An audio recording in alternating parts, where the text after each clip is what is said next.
Ito yung 5 bagay na dapat mong iwasan kung bagong vlogger ka pa lang. Number 1, inconsistent upload. Dapat consistent ka sa pag-upload mo. 2 to 3 times a day ka ma-upload. Hindi yung mag-upload ka ngayon after 1 week or 1 month saka ka naman mag-upload. Hindi, dapat consistent ka. Number 2, stop thinking about money or monetization, no? Kasi hindi naman yun pag-upload mo ngayon, kinabukasan maging pera na or kinabukasan may monetize ka na.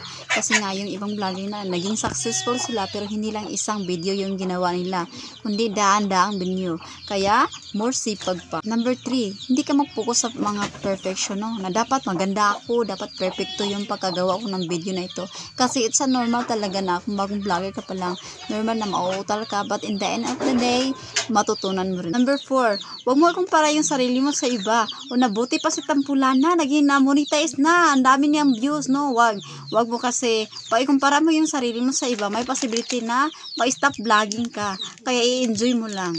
And number 5, no? Hindi pwede yung kumuha ka ng video at lahat na lang ang mensahe doon ay kinakopy mo, no? Instead of get some keywords na pwede mo makonstruct sarili mong vlog kasi mas attractive tingnan na malinaw at attractive yung video mo. Kaya follow for more. Bye bye.